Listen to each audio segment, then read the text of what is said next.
სალამი ყველას. მოგესალმებით. 13 საათია საქართველოში. გადაცემა დიდი შესვენება იწყება ღია ეთერში. ანი ნინიძე და გიორგი წულაია ვიქნებით თქვენთან ერთად. ვნახოთ თუ რა გველოდება დღეს გადაცემაში.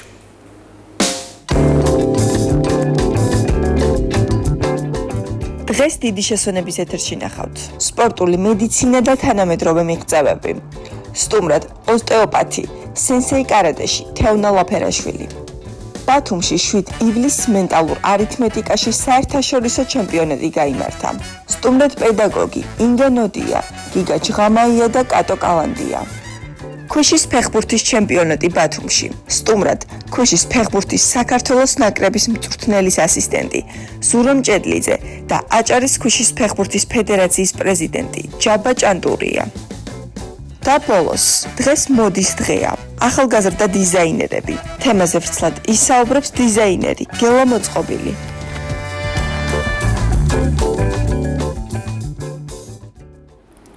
საინტერესო ეთერი გველი საერთოდ ჩვენთან ერთად საათ ნახევრის განმავლობაში. გიო, პირველი თემა განსაკუთრებით შთამბეჭდავია, გამომდინარე იქიდან, რომ ჩვენ უნდა ვისაუბროთ მათემატიკაზე, საგანზე, რომელიც ბევრი ძლიერი მხარე სკოლაში სწავლის დროს სულაც არ არის, ხო? შენ როგორ სწავლობდი მათემატიკას? სხვათა შორის მათემატიკის მასწავლებელი მყავდა როლანდ ზოიძე, მოვიკითხავთ ის სიყვარულით სასულიერო გიმნაზიაში. მე უფრო ჰუმანიტარი გავხდით, შესაბამისად ჟურნალისტიკაც სწორედ ამიტომ ავირჩიე ბაკალავრის მიმართულებით, თუმცა შემდგომ პერიოდში ძალიან დამაინტერესა ბიზნესმა, მათემატიკამ და ამ მიმართულებით გადავწყვიტე მაგისტრატურაში მესწავლა ბიზნესისა და მენეჯმენტის კუთხით და ეხლა სწორედ დოქტორი გახლავართ ბიზნეს ადმინისტრებით, ასე რომ მათემატიკა შემდეგ ეპიზოდი იყო დოქტორი გახლავართ და ჰაუსტოფის ისტორია. მე მოვიწევსიგე ღია ეთერში, მანამდე არ მოგეცა საშუალება ესე იგი.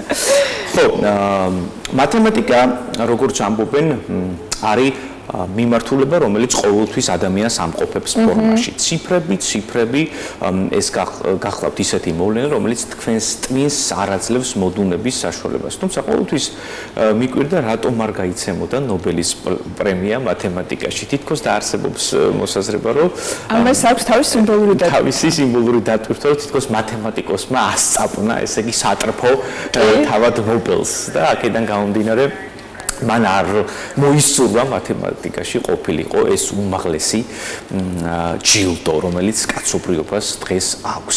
აი მათემატიკის ცოდნა ის კიდევ ცალკე თემაა და მენტალური არითმეტიკა კიდევ უფრო რთული ამოცანა, ასე მგონია, გამომდინარე იქიდან, რომ ყოველგვარი დამხმარი საშუალებების გარეშე საკმაოდ რთულ ამოცანებს ხსნიან ადამიანები საკუთარი გონების ხარჯზე, ხო, როგორ სისხარტეს და მოქნილობას მოითხოვს მენტალური არითმეტიკა.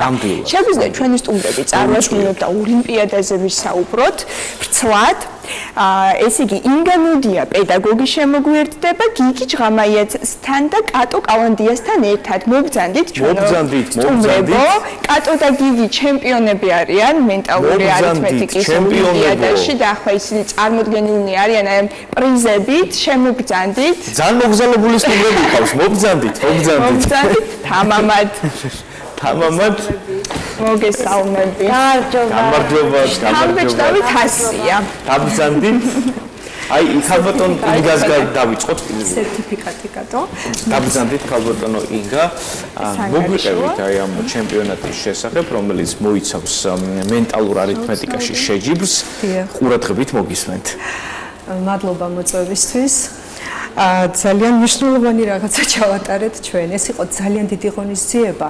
მიუხედავად იმისა, რომ 18 ღონისძიება უკვე ოლიმპიადა ჩატარებული ჩვენი სკოლის მიერ, ასეთი მასშტაბი არ ყოფილა საქართველოში და მიხარია, რომ ეს მოხდა ბათუმში, ზაფხულში, როცა ამდენი ქვეყანა ჩამოვიდა და ნახეს ჩვენი ღირსშესანიშნაობები, არაჩვეულებრივი სტანდარტით ჩატარდა ეს ოლიმპიადა. ეს იყო Wi-Fi Cup. რას ნიშნავს ეს Wi-Fi Cup? სკოლა ამაკიცის პლატფორმა მოიცავს ევროპის ქვეყნებს, მოიცავს არა მხოლოდ აზიის ქვეყნებს და აქვთ არაჩვეულებრივი პლატფორმა. ჩვენ შეგვიძლია არ გქონდეს იმის შესაძლებლობა, რომ წავიდეთ და გავხდით სადღაც შორს და მივიღოთ მონაწილეობა, მაგრამ პლატფორმის მეშვეობით ჩვენ გვექნება საშუალება ონლაინ ჩავატაროთ და მივიღოთ მონაწილეობა. და რა არის ეს მენტალური არითმეტიკა? ეს არის ზეპირი ანგარიში. ბავშვები სორობანზე, ანუ იაპონური სორობანია, სწავლობენ ჯერ ანგარიშს. ავითარებენ წვრილ მოტორიკას, ავითარებენ მარჯვენა და რთული მოწყობილობა. ისეთი მარტივი არ არის, როგორც საანგარიშოებსაც ვართ მიჩვეული, ხომ? არასტანდარტულია. დიახ, ჩემმა ბავშვებმა ეს იციან და ესე ვიწყე. უკეთესოდ იციან, დარწმუნებულები ვართ. და გიგა და კატო წარმოგვიდგენენ ალბათ რამოდენიმე მაგალითს თქვენის ნებართვით ბავშვებო, მაგრამ თავარი მართლა არ არის 21 საუკუნეში ეს ზეპირი ანგარიში. ზეპირი ანგარიში უწყობს ხელს მეხსიერებას, ხანგრძლივ კონცენტრაციას, ძლიერდება ნეირონული კავშირი მარჯვენა და მარცხენა ნახევარსფეროს შორის. ეს რას ნიშნავს? ლოგიკური უნარები და შემოქმედებითი უნარები ერთად სინქრონში მუშაობს, იზრდება ინტელექტის კოეფიციენტი და თქვენ მერე შედეგს თქვენ ნახავთ.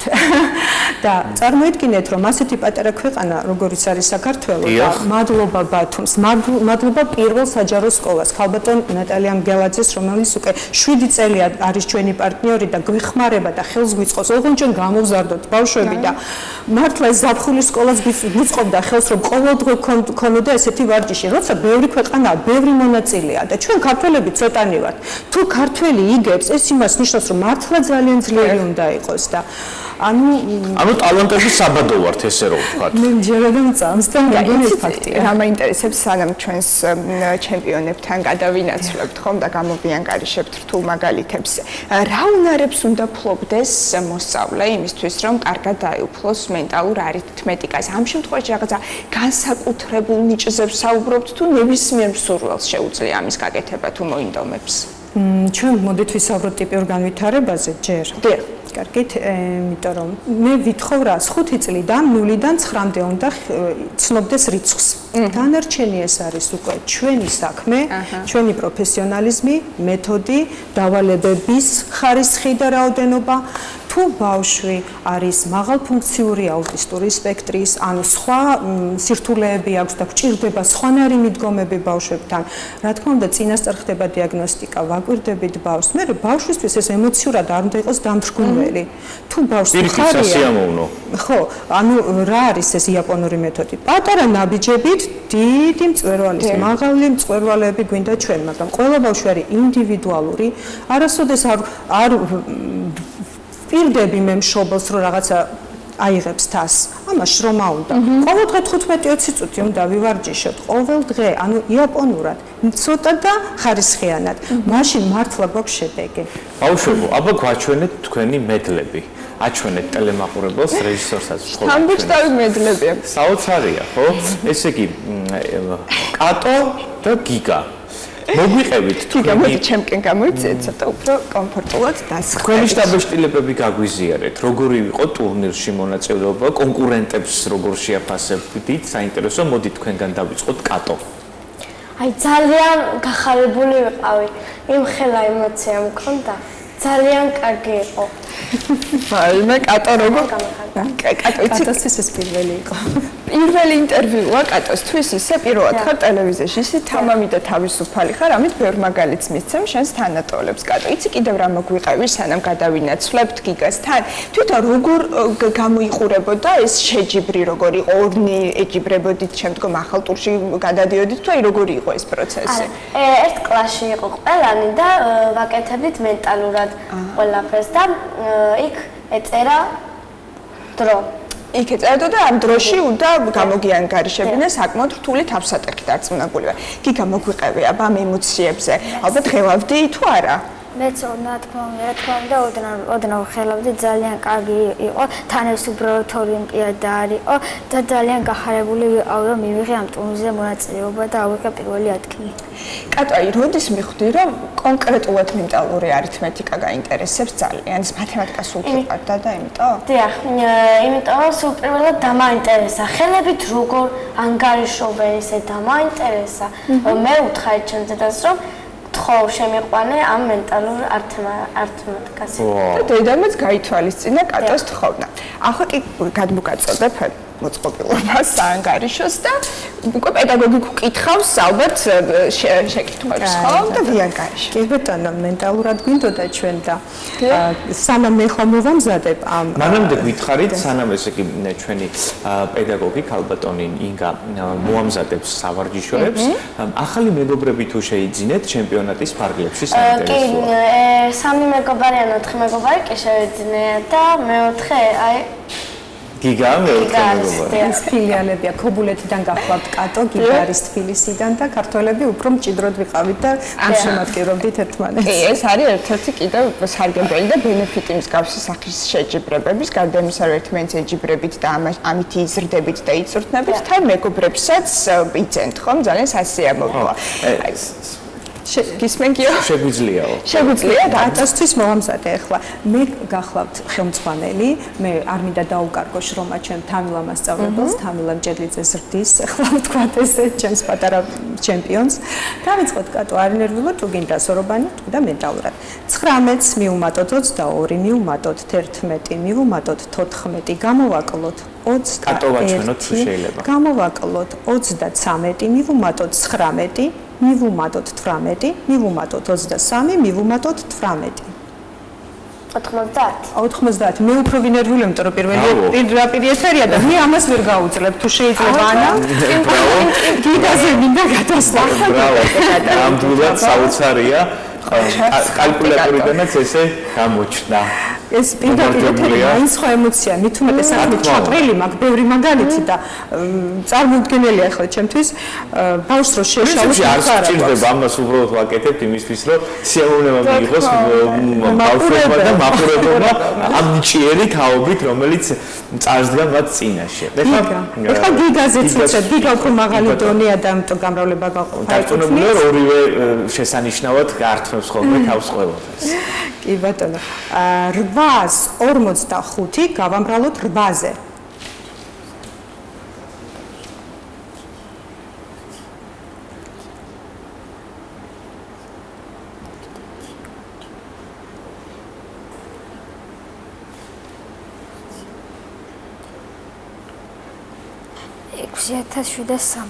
ბრავო, 6760 მე კალკულატორზე ავკრიბე და შემიძლია ვაჩვენო ჩვენს ტელემაყურებელს. აი რეჟისორი თუ ნახავს ამას, აი ახლოს რომ მოიტანოთ. აი 850 გამრავლული 8-ზე ეს გახლავთ 6760, რომელიც მითხრა ზეთირად გიგა. ვერ მოვასწრებდით აკრეფას კალკულატორს. 90. ეს არის მომავალი საუბარი, საქართველოს მომავალი ჩვენს ეთერში.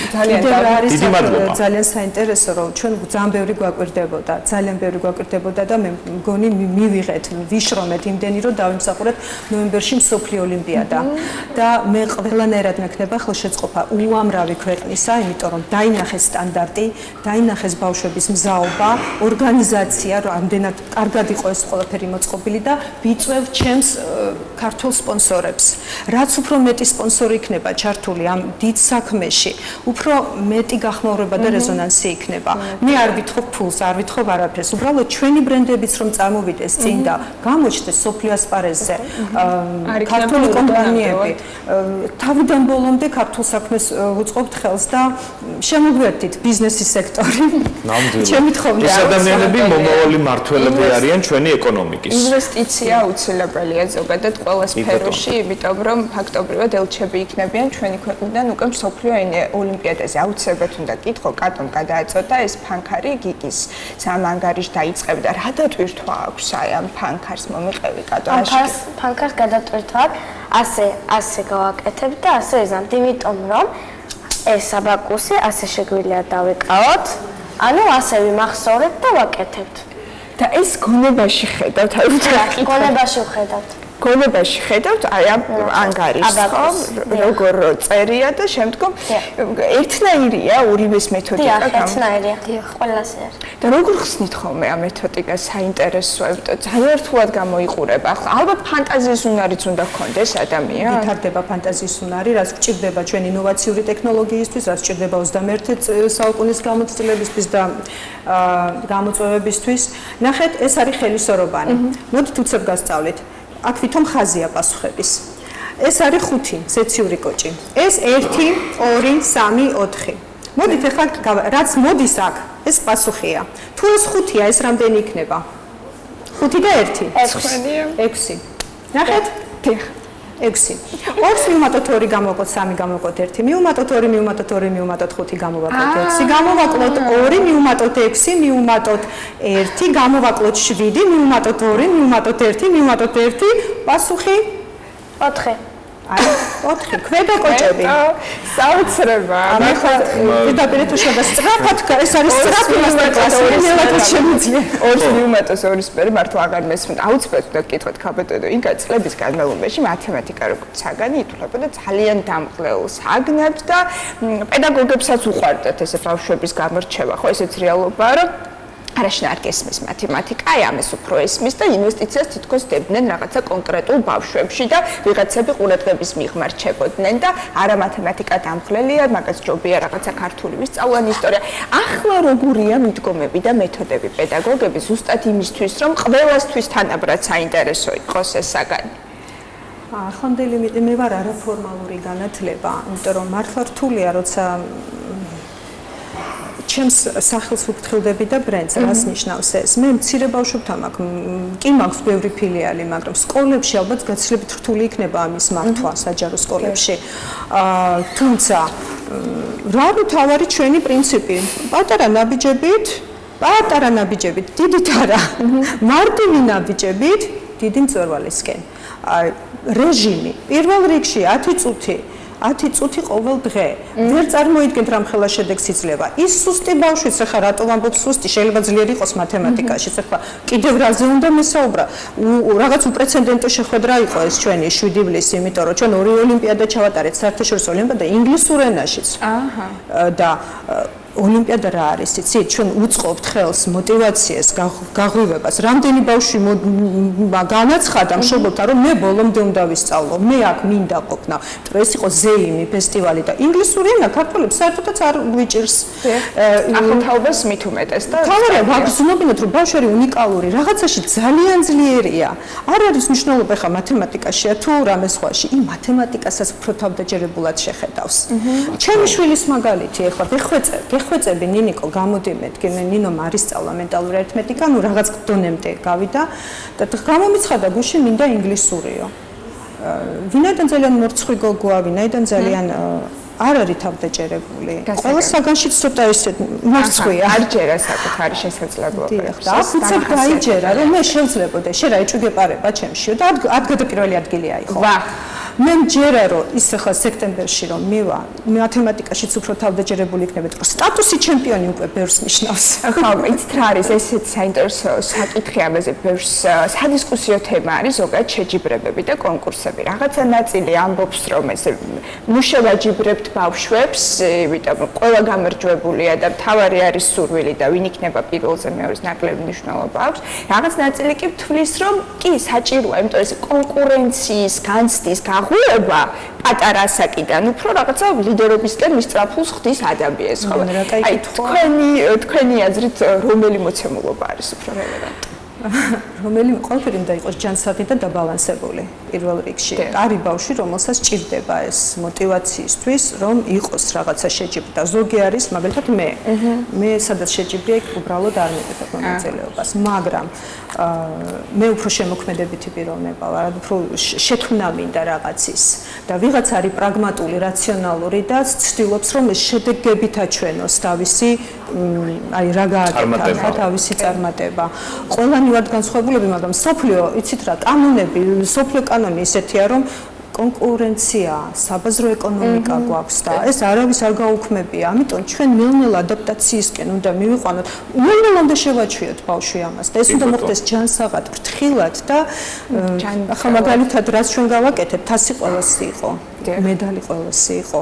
ანუ იქ იყო რანჟირება როგორი მკაცრი, როცა 200 ანუ ზუსტად 1 ასაკის ბავშვი გავიდა და ერთი და იგივე ქულა იყო. გავაკეთეთ ვებერთელა ეკრანი, ეს ამაკიცის პლატფორმაზე მშობელიც ხედავდა, ბავშვიც ხედავდა.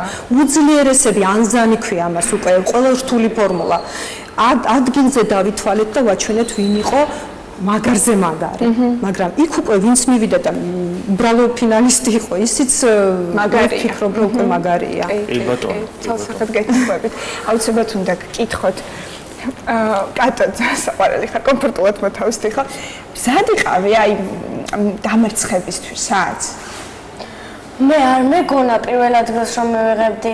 არა, მართლა არ მეგონა მეორე ადგილს მივიღებდი მეთქი, მაგრამ ხმა რომ გავიგონე კატერინა კალანდია მეორეჯერ გამოიყვანეთო, ისე გამიხარდა. გავედი იქ და ავწია ჩემი медаლი და თასი. ძალიან გამიხარდა. გიგი შენც გითხარი აბა. მე არ ავიწერებისთვის სად იმიყო, ჩემ თავში თავდაჯერებული ვარო, ყოველთვის გავიმარჯვებ.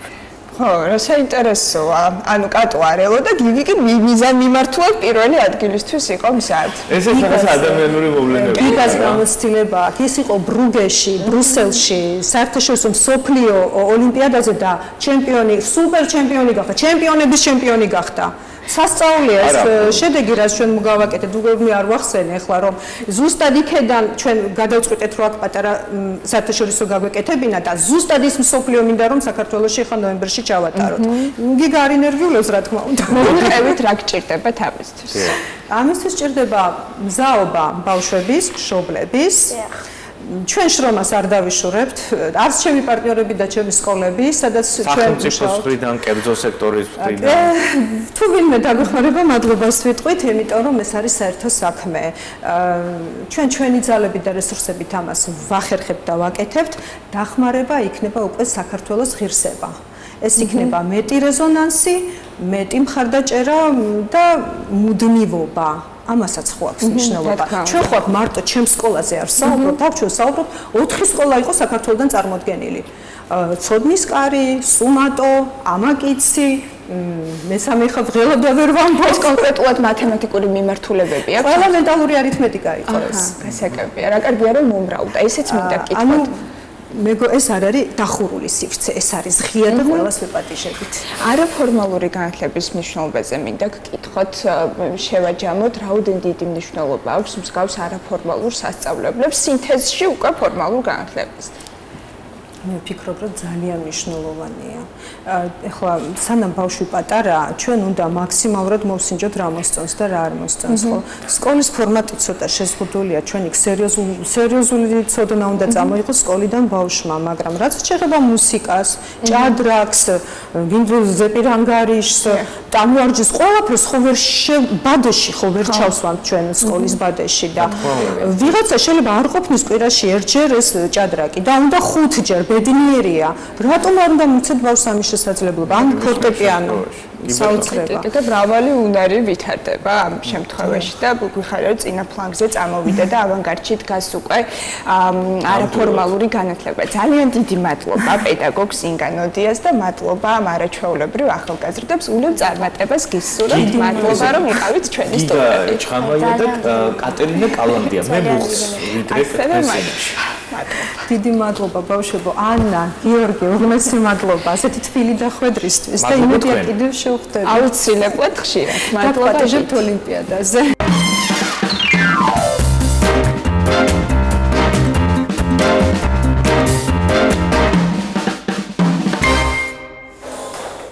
სპორტულ მედიცინაზე ვაგრძელებთ ახლა საუბარს. ეს არის დისციპლინა, რომელიც სპორტსმენის ჯანმრთელობის შენარჩუნებას, რეაბილიტაციას და ფიზიკური პოტენციალის მაქსიმალურად გამოყენებას ემსახურება. თემაზე ვცლად ისაუბრებს ჩვენი სტუმარი თეონა ლაფერაშვილი, ოსტეოპათი სენსეი კარატეში. მოგბრძანდით თეონა. გამარჯობა, სენსეი, დაბრძანდით.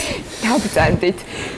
ხო, ესე იწყებენ. საინტერესო თემაზე საუბრობთ და პირველი კითხვა ბუნებრივია, რაც ჩვენს გუჩნდება და ალბათ მაყურებელსაც დაინტერესებს, ტრადიციული მედიცინისგან რითგან სხვავდება სპორტული მედიცინა? რა ნიშა უკავია მას უფრო კონკრეტულად რომ განგვიმარტოთ?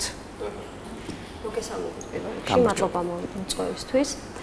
ძალიან საინტერესოა ჩემი ეს კითხვა და მადლობა ამ კითხვისთვის, იმიტომ რომ ყველას აქვს ერთი შეხედულება, რომ რეაბილიტაცია ეს არის უბრალო აღდგენა სხეულის, მაგრამ ესე არ ხდება. სპორტული რეაბილიტაციას ცოტა სხვაგან გაკისრია, ესე რომ ვთქვათ.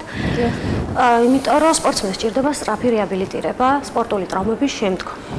აქ არის დრო შეზღუდული, რომ არ მოხდეს ქრონიკაში გადასვლა დაავადებების, რომელიც ხშირად არის ტრაუმული მის ცხოვრებაში და შეუქმნის შემდგომ ასპარეზობებზე პრობლემას. აქედან გამომდინარე, ჩვენ როგორც სპორტული რეაბილიტაციის წარმომადგენლებს, ექიმებს, დიდი პასუხისმგებლობა გვაკისრია მოკლე დროში, სწრაფად ავადგინოთ. მიკროფონი რო გამისწოროთ, კარგად საინტერესო საუბრობთ და დიახ. განაგზეთ. ანუ მოხდეს სწრაფი რეაბილიტირება, პრობლემების აღმოფხვრა, რომ სპორტსმენი მალე დაბრუნდეს სპორტულ ასპარეზობაზე და შეძლოს საკუთარი შესაძლებლობების უფრო კარგად წარჩინება და არ კონდეს შიში, რომ აი ეხლა ეს მეთკინება, პრობლემა მქონდა და რამე შველება, ესე რა ვთქვა. თეონა, გარდა იმ შემთხვევისა, როცა უკვე რაღაც დაიზიანა სპორტსმენმა და გადის აი ამ რეაბილიტაციის კურსს, ასევე სპორტული მედიცინა პრევენციასაც გულისხმობს, ხომ ტრავმების პრევენციასაც. აი ამ მიმართულებითაც გაგვიზიარეთ თქვენი რჩევები, იმიტომ რომ ბუნებრივია სპორტსმენმა უნდა იცოდეს სწორად მანევრირება იმისთვის, რომ ტრავმები აირიდოს თავიდან და ამ შემთხვევაში როგორია თქვენი რეკომენდაციები? სწორად მანევრირებას თავისი სპორტსმენი ვერ შეძლებს, თუ კი არ ყავს სპეციალისტი, რომელიც უნდა იცნობდეს მის ფიზიკურ მდგომარეობას, ჯანმრთელობის მდგომარეობას, შესაძლებლობებს მის ფიზიკურ ამტანობასთან დაკავშირებით, კვების რეჟიმს, ასევე ძილის რეჟიმს, დღის რეჟიმს და აქედან გამომდინარე, უნდა ყავდეს სპეციალისტი, რომელიც უხემძღვანელებს, ეს იქნება მისი ტრენერი, ეს იქნება რეაბილიტოლოგი, ეს იქნება ნუტრიციოლოგი, რომელიც შეეცდება პროგრამუიან შეუდგინოს პირადად მას და მასზე იყოს ორიენტირებული, რომ უფრო კარგი შედეგები დადოს ადამიანს. ასე იგი ფაქტობრივად გამოდის, რომ ეს არის რაღაცა სინთეზური დისციპლინა, ხო? თქვენ და კიდევ სხვა მედიცინის სფეროს წარმომადგენლები ერთად. ამ შემთხვევაში როგორ მოგმართავენ სპორტსმენები? საინტერესოა თუ თქვენ თანამშრომლობთ კონკრეტულ ორგანიზაციებთან? ამ შემთხვევაში ჩემთან მიმართებაში ხდება ესე, მე ვასწრები ჩემპიონატებს, როდესაც ჩემპიონატებზე ხდება პირველადი დახმარების აღმოჩენა იქვე არსებულ ტრამვებთან დაკავშირებით. აი აქ ჩანს კიდეც, რომ ვიმყოფები და პირველად დახმარებას ვუწევ. თუმცა მაგის გარდა მე თვითონ ვარ სპორტსმენი, მე თვითონ ვარჯიშობ და მე თვითონ დარბაზში, სადაც ჩვენი ვარჯიშები მიმდინარეობს, იქვე თუ კი მოხდა ვარჯიშის დროს არსებული პრობლემა ბავშვმა რაიმე დაიზიანა არასწორი მდგომარეობიდან გამომდინარე, კოტრიალი გააკეთა ვთქვათ, ან არასწორი გდება დარტყმის შემთხვევაშიც არის ხანდახან, რომ იმიტომ რომ სხეული ძალიან გახურებული ან არ არის საკმარისად გახურებული, ტრამვას ვერ გძნობს, შესაძლებელია რაღაცა დაიზიანოს დარტყმის დროს, სპარინგის დროს მაგალითად და შემდგომში იქ მე უნდა ვიყო, რომ იმ მომენტში მომენტალურად შევძლო პრობლემის აღმოფხვრა თავიდან ჩასწორება. თეონა, ყველაზე ხშირად რის ტრავმას ხებულობენ ხოლმე სპორტსმენები? ძალიან ინდივიდუალურია, ყველა სპორტს თავისი ხელწერა აქვს, აბსოლუტურად ყველა სპორტს თავისი თავდები პრობლემები აქვს. აი მაგალითად ძიუდოისტები, კარატისტებსაც გვაქვს ფალანგების და თითების პრობლემები, ფეხბურთელებს მუხლები და მენისკის პრობლემა აქვს ხშირად. აბსოლუტურად ყველა სპორტს თავისი თავდები ხელწერა აქვს და ადამიანის ორგანიზმზეც არის დამოკიდებული, რამდენად კარგად განავითარა ესა თუ ის როგორ გითხრათ, თავდაცვითი საშუალება, იმიტომ რომ როდესაც ბრძოლა მიმდინარეობს სპარინგის შემთხვევაში, ხო? აქ შესაძლებელია ძალიან კარგი ტექნიკა გქონდეს, მაგრამ და კარგად განვითარებული სხეული, მაგრამ უცაბედად მოხდეს ისეთი ტრაუმის მიღება, რომ საერთოდ არ გქონდეს იმ ადგილზე ტრავმა და განაპირობს ტრავმის წარმოქმნა. თეონა, ასევე რო გვესაუბროთ ერთ-ერთ საინტერესო მიმართულებაზე, რასაც ქვია სპორტული კვება. რას ნიშნავს ეს სპორტული კვება და როგორ შეგვიძლია, თქვათ, მივყვეთ ამ ცხოვრების ამ ჯანსაღ მიმართულებას? იცით რა ხარ? ხშირად ჩვენია სპორტულ კვებაზეა. რას მოიცავს ეს სპორტული კვება? რამე სპეციალურ წესრიგს, დიეტას, რძის ნაწარმს, მეთხილს, ხორცს, საინტერესო ამაზეც რო ვისაუბროთ. კი, ეს ძალიან ღრმა თემაა სხვათა შორის, რომელიც კარგად არის შესასწავლი და განსახილველი და ასე რა ვთქვათ, ინდივიდუალურად უნდა შეისწავლოს თითოეულმა სპორტსმენმა თავისი ორგანიზმიდან გამომდინარე, რაზე აქვს მაგალითად ალერგია, ზოგს მაგალითად რძეს პროდუქტებზე აქვს ალერგია და მიუღებლობა. კი ბატონო, და აქედან გამომდინარე ეს უნდა გამორიცხოს, მაგრამ საქმე რაშია იცით, სპორტსმენი მე ესე მიმაჩნია არ უნდა შემშილობდეს, იმიტომ რომ ის იმხელა დატვირთვით უწევს ვარჯიში, რომ მისი მხოლოდ წყალზე, თაფლიანი წყალი იციან ხოლმე, იყოს მხოლოდ თაფლიანი წყლით და ლიმონით დააგდოს კილოგრამები ჩემპიონატზე წონის ჩაბარებამდე რამოდენიმე დღით ადრე. ეს ჩემი შეხედულებით ცოტა გამორიცხავს. მორიცხულია, იმიტომ რომ ძალიან ძლიერი დატვირთვით გვიწევს ვარჯიში, უნდა ვიყოთ ფორმაში და თუ რა დროს უთმობთ დღეში მაგალითად თეონა ვარჯიშს ცენტრში? როდესაც აქტიური ფაზა მიმდინარეობს, პირადად მე 2-3 საათი, 4 საათიც ვარჯიშობ და თითქმის მთელი დღე დარბაზში ვარ, იმიტომ რომ არის ვარიანტები მე როდესაც პირადად ჩემთვის ვარჯიშობ ჩემი სხეულისთვის, არის ვარიანტები როდესაც სარეაბილიტაციო სამკურნალო ვარჯიშებისას ვიმყოფები იქ და მათაც რა თქმა უნდა ვავარჯიშებ და მეც მიწევს ჩვენება რაღაცების როგორ გაკეთდეს და მეც მათთან ერთად ჩართული ვარ და რა თქმა უნდა როდესაც წონის საკორექციოდ ქალბატონები მოდიან როსტ ფორმების კორექტირება წონის ან მომატება ან ისე უბრალოდ კარგ ფორმაში ყოფნა იმ პერიოდშიც პირადად მე მაქვს ესეთი დევიზი, რომ მეც ქალი ვარ, მეც ადამიანი ვარ, ჩემთან ერთად ივარჯიშეთ, მე გავაკეთებ იმას, რასაც თქვენგან მოვითხოვ და მოდით ერთად შევეჯიბროთ ერთმანეთს, ესეთი კონკურენცია შევქმნათ ლამაზი და მე თუ შემიძლია თქვენს გააკეთებთ. თქვენ შეგიძლიათ, სტიმული ხართ, დაწინებული ვართ ბევრი ქალბატონისთვის. ვისაუბროთ კარატეზე, ამ დისციპლინაზე, მის მთელ რიგ ფილოსოფიაზე მოგვიყევით და ისიც სასიამოვნოა რომ თითქოს კარატეს ბრუტალური სპორტია ხო ძალიან მამაკაცებთან ასოცირდება და გვიხარია რომ ყავს ესეთი ქალბატონები რომლებიც ამ სტერეოტიპებს ამსხვრევენ. მე 90-იან წლებში 91 წელს შევედი კარატეზე, მაგ დროს ვიყავი 5 წლის. მამიკოს გადაწყვეტილებით სხვათა შორის. რა საინტერესოა. მამის გადაწყვეტილება. იმიტომ რომ თვითონაც კარატისტია და თვითონაც აღმოსავლური ორთაბრძოლებით არის ამჟამადაც დაკავებული. და აქედან გამომდინარე მე როგორც პირველი ქალიშვილი მოისურვა რომ მივეყვანე ესეთი გამოთქმა ქონდა ხოლმე სირისტიანი თბილისელი ხარ ცოტა ჯანზებო ხვალ საჭმლის ჭამას დაიწყებ და თავდაცვა გეცოდინება მოდით ჩემთან ერთად დარბაზში წამოდია და მე მიყვანე თუმცა ფილოსოფიას იმისას რომ ძალიან ღრმა წვდომა აქვს კარატეს და აღმოსავლურ კულტურას ჩემში დიდი გადატრიალება მოიტანა და დღეის მდგომარეობით დგავარ ტატამზე მე თვითონ ვარ აქტიურ ფორმაში და ვარჯიშობ და ამით მართლა ვამაყობ, იმიტომ რომ ბევრი დაბრკოლებების გადალახვა მომიწია ამ ყველაფრისთვის. სკოლიდანაც, სკოლის პერიოდში ჩობლებისგან, მასწავლებლებისგან იყო აკრძალვები და რაღაცა დემაგოგიური კუთხით. მივედით აი ამ სტერეოტიპებამდე, ხო? ეს არ არის ქალის სფერო. კი. ზუსტად არა, სხვათა შორის. კანს გაიფუჭებ, რა გინდას უკაცებში ხარ, ბუდისტურია, რაღაცა რელიგიაც ცუდი კუთხით იყო განშიფრული და უხეში გაიზრდები და ძალიან ბევრს ქონდა ცუდი, ესე რომ ვთქვათ, წარმოდგენა და მე ყოველთვის დღეის მდგომარეობითაც ვცდილობ რომ აბსოლუტურად ყველა ადამიანთან ვისთანაც მექეფონება შეხება მშობლებთან მით უმეტეს, იმიტომ რომ მე თვითონ მშობელი ვარ, ეხლა ორი შვილი მყავს და იქაც იგივე პრობლემები მაქვს ზუსტად რომ რა თუნდა გოგოა კარატე, რა თუნდა ბიჭია კარატე, აგრესიული სპორტია, არ არის კარატე აგრესიული სპორტი, პირიქით. ძალიან ჰუმანიზმზე არის დაყრდნობილი და ძალიან ღრმა ფილოსოფია აქვს. კარატე არ ვითარებს სხეულის სრულად. მარჯვენა და მარცხენა ჰემოსფეროს ტვინისას, ზედა და ქვედა ნაწილს სხეულისას, მარჯვენა და მარცხენა მხარეს სხეულისას. იგივე შახმატია, ოღონდ თუ კი ჩვენ ვთამაშობთ შახმატს და ნარც დამჯდარ მდგომარეობაში და გათვლებს ვაკეთებთ სულების მიხედვით რა არის მერე მოხდება, აქ ჩვენ სულებს ვაკეთებთ ჩვენი სხეულით, იმიტომ რომ წინასწარ უნდა შევძლოთ გათვლა რა შეიძლება მოხდეს რომელ დარტყმას სპარინგის დროს, არის კატების სისტემა, რომელიც ძალიან მაგრად ხვეწავს ადამიანის ტექნიკურ მხარეს და ლამაზ ფორმებს აძლევს სხეულს და მოძრაობებს ზოგადად. ფილმებშიც რო არის ხოლმე ლამაზი ტექნიკური მხარე, ზუსტად ისე მოქმედებს კატები მაგაზე, ბონკაებიც, წყვილში მუშაობა, პატივისცემა უფროსის, სენსეის, სენპაის, სულიერი წორთნა. კი, აუცილებლად. იცით რა ვიფიქრე? 90-იანებში მამამ ხوارი ფიქრა რომ ეს იქნებოდა თქვენი უსაფრთხოების ერთ-ერთი გარანტია, ხო?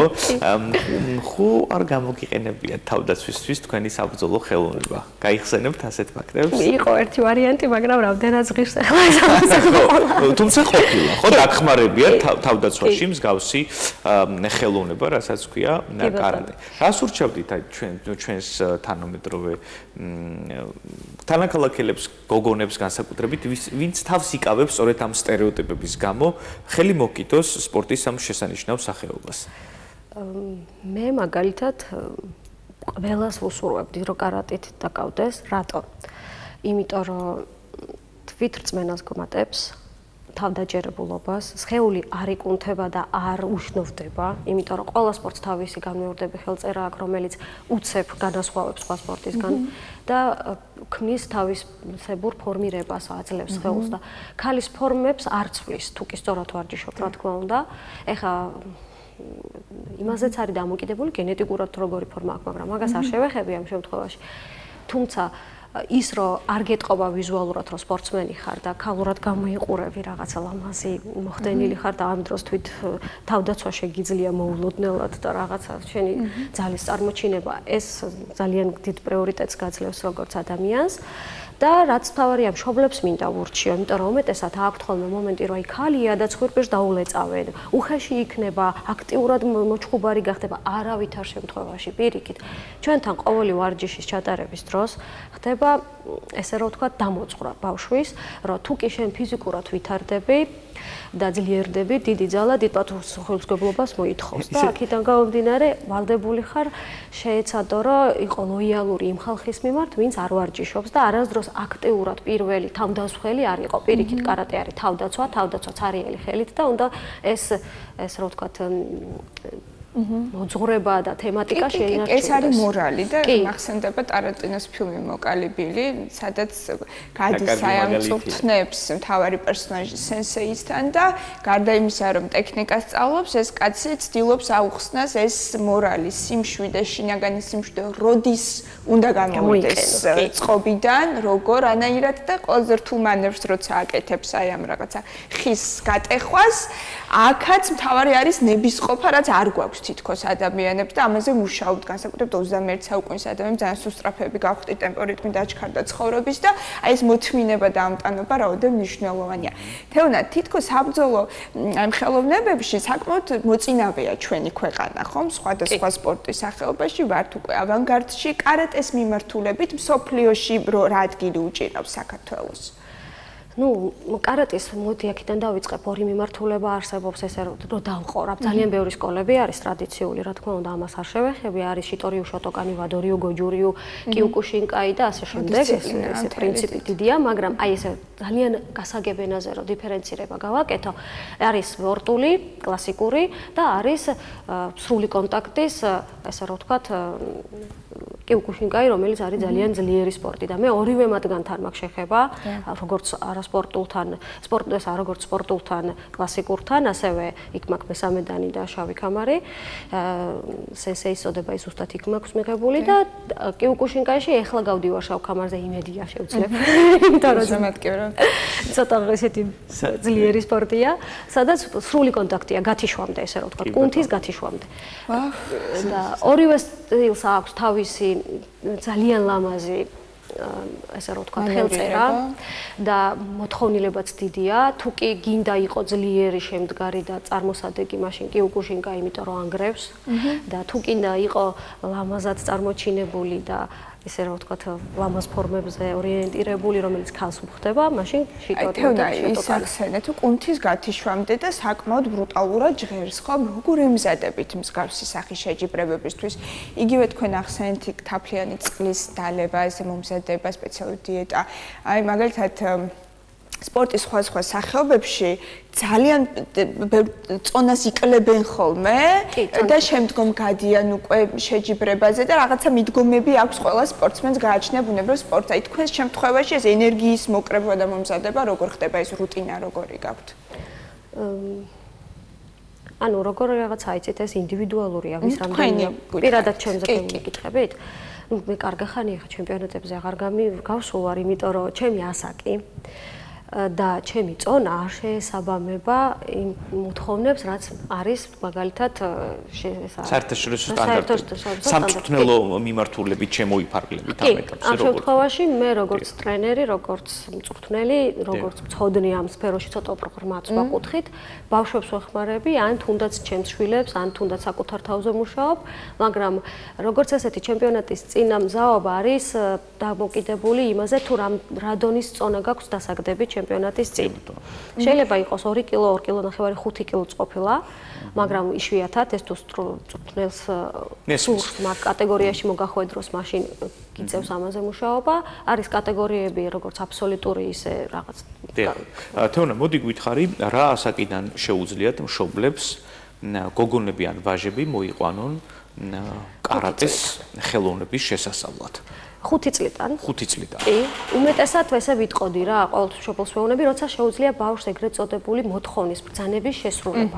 იმიტომ რომ იქ არის დისციპლინირებული სწავლება, იქ არის ადამიანი, ეგრეთ წოდებული სენსეი, სენპაი, შიხანი, რომელსაც ბავშვი უნდა ემორჩილებოდეს. აქ არის კვალიფიცირება და კლასიფიკაცია წოდებების და ქამრის ფერის მიხედვით. ჩვენ ძალიან დიდ ყურადღებას ვაქცევთ ამ ყველაფერს და ეს არის ძალიან მაღალი სულიერი მოძღვრების საწინდარი, მაგალითად აი უბრალო მაგალითს მოვიყვან, რომ მიხვდეთ რაზე მაქვს საუბარი. შეიძლება იყოს სპორტსმენი ბავშვი 8 წლის, რომელსაც უკვე აქვს მაგალითად საქართველოს მოგებული და უკვე რაღაც 2-3 წელიწადია დადის, ან 5 წლიდან 5 წელია დადის და უკვე შემდგარი პიროვნებაა როგორც სპორტსმენი. მოვიდა 15 წლის ბიჭი ვარჯიშზე, რომელიც მასზე ასაკით უფროსია, თქვათ, არაფერი არ იცის და ამ დროს ეს 8 წლის, 10 წლის ბავშვი ებარება, ანუ ტრენერი მას მიამაგრებს ტექნიკის სავარჯიშოდ, რაღაცა მოძრაობების სასწავლებლად, დათვლის თქვათ, ან სუნთქვის სასწავლებლად, კატების სასწავლებლად, გადაადგილ ბუნკაების სასწავლებლად და ამ დროს პასუხისმგებლობას იღებს 8 წლის ბავშვი 15 წლის ბავშვზე, იმიტომ რომ ის უკვე შემდგარი სპორტსმენია, იმიტომ რომ ის უკვე ჩახედულია ამ საკითხში, სიტყვა ეთქმის, იცნობს სისტემას და 15 წლის ბიჭი ვალდებულია დაემორჩილოს ასაკით მასზე პატარას. პატივის წეს, მისგან საყვედური მიიღოს, მისგან რჩევა მიიღოს და ეს ყველაფერი ძალიან ლამაზად ჩანს. აი, მივედით მორალამდე, კარატეს მორალს. თუ მაგალითად ეხა დიდი სპორტსმენი ვერ გახდება, დისციპლინას ისწავლის, ურთიერთპატივისცემას და მიიღებს სულიერ წვრთნას. ესეთი პატარა ნიუანსებიც გვაქვს ახლა ტატამზე მუშაობის პერიოდში, მაგალითად, სადაც არის ცენტრალური კედელი და ზის სენსეი, იმ ადგილზე ზურგის მიქცევა არ შეიძლება. როდესაც კატას გააკეთებ ჩემპიონატზე გამოდიხარ, ოს რო გააკეთებ შემოტრიალდები, ზურგი არ უნდა მიაქციო, ფეხი კედელზე არ უნდა მიადო, ან ფეხი არ უნდა გაშალო. კი, ჯდომის წესები გვაქვს, დგომის წესები გვაქვს, არ გაქვს უფლება ზედმეტად, აი ეგ ლამაზად ჩანს ახლა ზუსტად რო ესებს ხედავთ მოწესრიგებულად და არ გვაქვს ერთმანეთთან ლაპარაკის უფლება, ესე რომ ვთქვათ, არ უნდა თქვენ კამარს ფლობთ, ხო, თეო? შავ კამარს ფლობთ. შავ კამარს ფლობ მესამე დანს. როგორია, ვთქვათ, იგივე საპირისპირო სქესის რეაქცია, როდესაც გებულობენ თქვენ შესახებ, რომ შავ კამარს ფლობთ ხოლმე? პირველი რაც მოსდით თავში, მეუნებიან ხელს გადავიწევ. ვისპარინგოთ. სალტოებს აკეთებ. აი ხა რა დაგჭირდეს, უცებ და შეიძლება მცემო. ანუ პირველი ეს გამოხატულება იმის რომ გააჩნია როგორ მოიქცევ. ხო, დამსახურებისა. მაგრამ უმეტესად არის ვარიანტი ხოლმე, რომ მე ვცდილობ ამაზე არ ვისაუბრო. არ მიყვარს ამის წინ წარმოჩინება, რადგან სხვა მიღწევებიც გვაქვს ცხოვრებაში, რომელიც ბევრად უფრო საამაყოა და ჩემთვის უფრო მეტად ტიტულოვანია და ხასგასასმელია, იმიტომ რომ სპორტი არის ჩემთვის სიცოცხლის არსი, პულსაცია. ეს არის ძალიან დიდი დისციპლინა, როგორც აი ვიტყვი ხოლმე ხანდახან, როგორც შხაპს იღებ ყოველდღიურად და პირად ჰიგიენას ესა მიმართავ. ხო, იგივეა ჩემთვის სპორტი.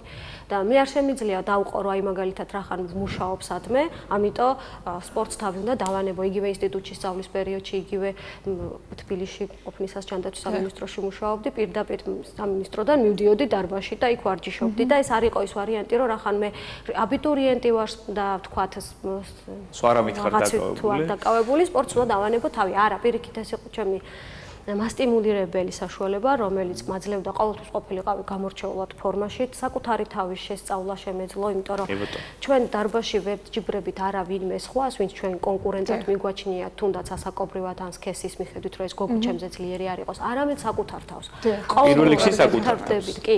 დიდი მადლობა. აი, ბოლო შეკითხვასაც დაგისვამ, საინტერესოა, რასაც შემოვიდა ოსტეოპათია თქვენ ცხოვრებაში, ხო, ეს მიმართულება. აი, კარატისტი იყავით, მიდიოდით წინ იწვრთნებოდით, წარმატებები გქონდათ და თან ამ სამედიცინო მიმართულებით როდის დაინტერესდით და რატომ? ეხლა გეტყვით ესეთ რაღაცას. ზოგადად სპორტი მიგვაჩნია, რომ არის ჯანმრთელობის საწინდარი, მაგრამ სპორტ ნილიეჩ ტაკალიეჩ ესეთი გამოთქმაც აქვს რუსებს. ქართველ თარგმნოთ აბა ეს სპორტი როგორც ორნავს, ასევე შეიძლება ზიანიც მიიღოს. კი, ზიანსაც აყენებს ხელს. უმეტესად ზიანს აყენებს, პირდაპირ გეტყვით, იმიტომ რომ თუ პროფესიულ სპორტით ხარ დაკავებული, ბევრი ტრავმა გაქვს მიღებული, რომელიც დროთა განმავლობაში, როცა ვარჯიშს თავს ანებებ, აუცილებლად თავს იჩენს და შესაძლებელია ასევე ტრავმა მიიღო ვარჯიშის დროსაც, რომელიც ასპარეზობის შეწყვეტის საშუალებას გაძლევს და შემდგომ შესაძლებელია დეპრესიაც კი დაგეწყოს, იმიტომ რომ სპორტს ვეღარ გააგრძელებ ამის გამო და მოხდა ჩემ ცხოვრებაშიც ესე რომ ბევრჯერ მივიღე ტრავმები, ბევრჯერ მქონია პრობლემები და მივხვდი რომ ჩვენ სფეროს სჭირდება განსაკუთრებული მიდგომა, განსაკუთრებული ხედვა, განსაკუთრებული დამოკიდებულება, იმიტომ რომ სპორტსმენი ადამიანი ძალიან განსხვავდება თავის შესაძლებლობებით და ფიზიკური წვრთნიდან და ფორმებიდან გამომდინარე, გამძლეობიდან გამომდინარე, ჩვეულებრივი ადამიანისგან იმედი არავის არ ეწყინება. ხო, რა ამტანები ხართ გაცილებით, არც გედავებათ არავინ. და აქედან გამომდინარე, ჩვეულებრივი დიაგნოზის დასმა, ანამნეზის შედგენა, უბრალოდ გასაუბრებაც კი სპორტსმენთან რთულია, იმიტომ რომ იმას თავისი ფორმირებიდან გამომდინარე სხეული სხვანაირადაა განვითარებული პროფესიული სპორტის მიმდევრობის მიხედვით და როცა მივხვდი რომ იყო საჭირო დახმარება გამეწია საკუთარი თავისთვის პირველ რიგში და შემდგომ ჩემს მეგობრებს, კოლეგებს ვნახე რომ იგივე პრობლემები ჰქონდათ, ძალიან გამიტაცა ამ სფერომ და შევისწავლე. მე ასე მგონია რომ ასე თუ ისე, თუნდაც მინიმალურ დონეზე ყველა სპორტსმენი უნდა ფლობდეს ამ სამედიცინო განათლებას, კონკრეტულად მისი სპორტის მიმართულებით, სპეციფიკურ ცოდნას ამ მიმართულებით. ძალიან დიდი მადლობა თეონე რომ ვიყავით ჩვენთან ერთად. მიუხედავად იმისა, თქვენ ასაკი ახსენეთ და აღარ ვარო ასე აქტიურად დაკავებული როგორც სპორტსმენიო, მე მაინც მგონია რომ ყოფილი კარატისტი არ არსებობს და ეს არის უდიდესი ფილოსოფია და ცხოვრებისეული წამსი და წესი. ძალიან დიდი მადლობა რომ ვიყავით ჩვენთან ერთად წარმატებას გისურვებთ. თქვენც ასევე დიდი მადლობა მოწვევისთვის წარმატებები.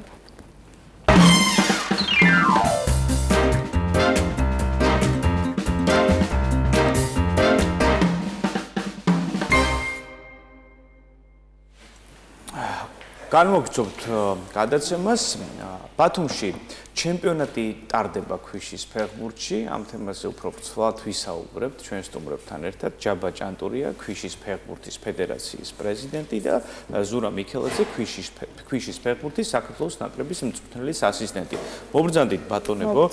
როგორი ბათუმისთვის დამახასიათებელი სპორტია ქვიშის ფეხბურთი, ხო? განსაკუთრებით დაბრძანდით, განსაკუთრებით ბოლო წლებში, როდესაც თქვენის აქტიური მონაწილეობით ეს სპორტის სახეობა უფრო მეტ პოპულარობას იძენს არა მარტო ბათუმში, არამედ მთელ საქართველოში. მას ვიძლებთ საკმაოდ ისეთ მასშტაბურ საერთაშორისო ჩემპიონატს. მოგვიყევით ჯაბა ამ პროექტის შესახებ. ერთგვარ სავიზიტო ბარათად იქცა ზოგადად ქვიშის მიმართულებით და განსაკუთრებით ქვიშის ფეხბურთი. ჩვენი დიდი ხნის ოცნება იყო, რომ ჩვენ ქალაქს მასშტაბური ტურნირისთვის ემასპინძლა, ისეთ როგორც ევროპის ჩემპიონატის გათამაშება და საბედნიეროდ გასულ წელს ქალაქში ჩვენმა ახალმა ინფრასტრუქტურამ მოგვცა შესაძლებლობა, რათა საქართველოს ფეხბურთის ფედერაციის ძალიან აქტიური ჩართულობით მსოფლიო ფედერაციასთან გაფორმებული იყო 5-წლიანი კონტრაქტი, რაც იმას გულისხმობს, რომ საქართველოს ნაკრების შესაბამის დონის ტურნირებს უმასპინძლებს. რაც ნიშნავს შესაბამისი დონე, ჩარჩა ნაკრები თამაშობდა B დივიზიონში, შესაბამისად უმასპინძლებს B დივიზიონს, მაგრამ როგორც კი ნაკრები დაწინაურდა და გადავიდა A დივიზიონში, ავტომატურად ქალაქი უმასპინძლებს A დივიზიონს. ეს უკვე რანგით ძალიან მაღალი დონის გათამაშებაა და ევროპის ტოპ წამყვანი ნაკრები გუნდები ჩავა. უბრალოდ ეს ვიტყვი რომ პორტუგალის ნაკრები, რომელიც ჩვენ ქალაქს ეწევა, თამაშობს ისეთი ფეხბურთელები, რომლებიც 5 მსოფლიო საუკეთესო ფეხბურთელებში 4 პორტუგალიელია და მათ შორის ერთი მოქმედი მსოფლიო საუკეთესო ფეხბურთელი. ასე რომ ჩვენ ქალაქს ძალიან საინტერესო დღეები ელოდება ამ მიმართულებით. მე ასეთი განცდა მაქვს, რომ გარკვეული სპორტის სახეობები ჩვენს ქვეყანაში თითქოს ყურადღების მიღმა რჩება და რაღაც ავანგარდში არის ფეხბურთი და ბუნებრივი რაღაც საერთაშორისო წარმატებები გვაქვს უკვე გვიამაყება. არის რაღაც სპორტის სახეობები, რომელთა შესახებ ძალიან ვიწრო წრემიც ის. მე ვფიქრობ, რომ ქვიშის ფეხბურთიც ამ სპორტის სახეობებში შედის. აი, მინდა გკითხოთ ზურა თქვენ. იმისთვის რომ უფრო პოპულარული გახდეს, ახალი თაობან დაინტერესდეს, ჩვენ გავიგოთ, სად ვდგავართ მსოფლიოს მასშტაბით ამ მიმართულებით, აი რა პროცესები შეიძლება წარიმართოს პოპულარიზაციისთვის. საკმაოდ ისეთი რთული და ისეთი ვრცლად საპასუხო კითხვაა, ძალიან ძლიერი კითხვაა რა. ქუჩის ფეხბურთის განვითარებისთვის და მით უმეტეს საქართველოში რომ ეს კულტურა შემოვიდეს და ეს უფრო უნდა აღორძინდეს, ძალიან დიდი ნაბიჯი გადადგა ჯაბამ და ვიცით დახმარებით, თავრობის დახმარებით, რომ გააკეთეს პირველ რიგში სტადიონი. და ძალიან ულამაზესი, ძალიან მაგარი სტადიონი გვაქვს ბათუმში. საოცარია, ეს იყო პირველი და რა თქმა უნდა, პირველ რიგში სტადიონებია საჭირო სხვადასხვა ქალაქებში, რომ რაც შეიძლება მეტი ფეხბურთელი დაკავდეს ამით, მეტი ხარისხი აიწიოს, რაც უფრო მაღალი ხარისხი იქნება, მეტი სანახაობრივია, იმიტომ რომ ქუჩის ფეხბურთი დროს, როცა ქუჩის ფეხბურთის ჩემპიონატები მიმდინარეობს, ყოველთვის არის მუსიკა, გართობა, მზე, ქვიშა, ხალისი დაძაბულობა, ყოველწუთი ციცვლება ანგარიში და საკმაოდ ძალიან საინტერესოა, როცა სტადიონზე მოხვდები და პროცესში ხარ, უკვე კომპლექსური სპორტია. აი ეს გართობა რო ახსენეთ, აი ზუსტად ეს არის თითქოს ქვიშის ფეხბურთი ასოცირდება ზაფხულთან და ეს მოყვარულის დონეზე თამაშობთ ხოლმე ადამიანები, რომელთაც საერთოდ არ გვაქვს სპორტთან ახლო დამოკიდებულება, თუმცა საქართველოს ყოლია ნაკრები. მიმართვა. ეს ყველაფერი უფრო სერიოზულად არის, ვიდრე ჩვენ ვიცით, ხომ? გართობა გავასერიოზო. აი ეს როგორ გასერიოზულდა ეს გართობა, შემადგენლობა ამ ნაკრების მოგვიყევით აბა. ძალიან მნიშვნელოვანია ლოკაცია, იმიტომ რომ აღნიშნული სპორტი ზღვისპირა ტერიტორიაზე მდებარე სტადიონებზე ტარდება ხოლმე. ჩვენ არ გვაქვს ქვიშიანი პლაჟი და შესაბამისად მოეწყო სტადიონი და რატო საინტერესო, ანუ ბულვარის პრომინადი თავისი არსით არის ადგილი, სადაც ტურისტების თითქმის უმრავლესობა საღამოს საათებს ატარებს. და ბულვარის პრომინადზე ნაკლებად არის სპორტული ისეთი აქტივობები, თან ეს ყველაფერი არის თავისუფალი შესვლის პრინციპით, ანუ არ საჭიროებს დამატებით ბილეთის შეძენას და როცა ჩამოივლის ისეთი ქვეყანა განსაკუთრებით, რომლის ნაკრები გუნდის დაუშვათ რაღაც ტურნირს მონაწილეობს, ეს ძალიან საინტერესო ხდება მისთვის და სწრებადობის კუთხით აი შარშან ერთგვარი ანშლაგი იყო ერთი იმდენი ადამიანი რომ სტადიონზე ესწრებოდა გარეთ იდგა შემოსვლას ამობდა, მაგრამ აი ამ ყველაფერმა ამ პოპულარიზაციამ ამ მიმართულებებმა მოიტანა აუცილებლობა რომ გაკეთებულიყო პირველ რიგში კლუბი, ეს იყო პირველი პიონერები ვიყავთ ბათუმის დინამოს ბაზაზე შეიქმნა კლუბი, რომელიც ერთი წარმატებული კლუბი იყო, ეს იყო 2014 წელს ოტო ფედიჩკინის თაოსნობით ჩვენ გავაკეთეთ გუნდი და გუნდი იქცა ევროპაში ერთ-ერთ წამყვან გუნდად 8 საუკეთესო კლუბში შედიოდა მსოფლიოში. აი ვინ შექმნა ეს? აი ვინც ფეხბურთელები, რომელმაც ვერ იპოვეს წარმატება დიდ ფეხბურთში, ჩვენ მოახდინეთ მათი ჩართვა აღნიშნულ ბევრს ნიჰილიზმი ჰქონდა, ბევრი სხვა პროფესიით იყო უკვე დაკავებული, ჩვენ ესეთი ფეხბურთელები მოვიძიეთ, ჩავრთეთ, აი მახსოვს ზურას ვესაუბრებოდი, რომ გუნდში ახლა ნაკრებში არის ორი ტყუპი ძმები, ხუჩა და გოჩა მახარაძე, რომლებიც 17 წელს იყვნენ, როცა პირველად ჩვენ ქვიშის ფეხბურთში ავიყვანეთ, დღეს თან ხუჩა და გოჩა. ხუჩა და გოჩა. და მასიმილიანოს ნაკრების მშველიც აღნიშნავს, რომ ისეთ კონდიციებში არიან შეიძლება თავი ჩვეულებრივად დაუშვათ ევროპის რომელიმე წამყვან ჩემპიონატის ითამაშოს. მოდით ახალ მწვრთნელზეც ვთქვათ რა ხან თქვენ ახსენეთ, ხო?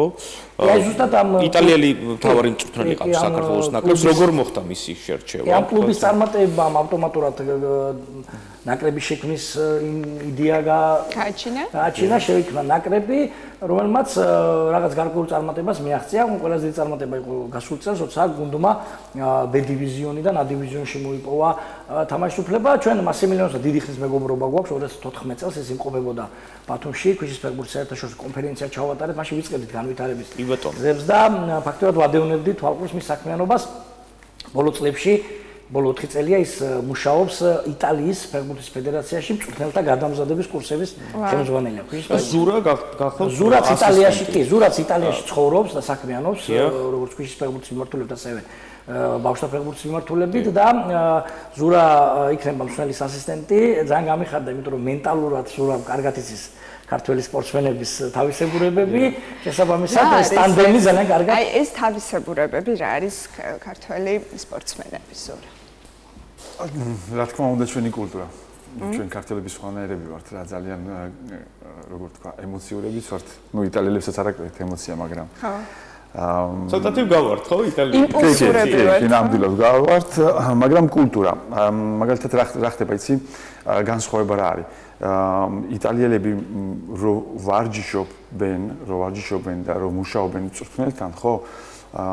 სტადიონის გარეთ შეიძლება ვერ სიგრძნო განსხვავება ვინ ამ მწვრთნელი, ვინ არის ძალიან უშუალოები არიან, ხუმრობენ, კარგად არის. აი ქართველები მაგალითად ხო ვარჯიშის დროს ხუმრობას ვიწყებ რაღაცნაირად ძმაკაცები ხდებით და მე ეს დისტანცია თითქოს იკარგება და ეს აფუჭებს ხარისხს საკმაოდ რთულ სიტუაციაში აი პროფესიონალიზმი იკარგება აქედან გამომდინარე განსხვავება პირველი რაც არის თუმცა ეს ჩვენი ქართული სიტყვიდან გამოდის ხო რომ ადამიანთან ყოველდღიური ურთიერთობა გიყვარდება ძმაკაცები და ეს იტალიელებში გარეთ მაგაცები ვართ, მაგრამ შიგნით საქმე რო საქმეა. აი ეს არის შეტყობინებულება. განსაკუთრებულად ჩვენც უნდა დავამკვიდროთ და მე მგონი რომ ტენდენცია მიმართულებით არის პოზიტიური და იცვლება უკეთესობისკენ. მაგისთვის არის დღეს ჩვენ სულ 5-3 დღე რაც ვარჯიშებში ჩავერთეთ, მანამდე 5 დღე ვაკვირდებოდით ფეხბურთელებს საქართველოს ჩემპიონატი ჩატარდა უკვე. და ვარჯიშიც უკვე იგრძნობა ეს განსხვავება, ბიჭებს ეთხოვათ რამდენად სერიოზულად უდგებიან, რამდენად პატივს ცემენ მაქსიმილიანოსაც და რა თქმა უნდა მეც უგზნობ ამ პატივისცემას.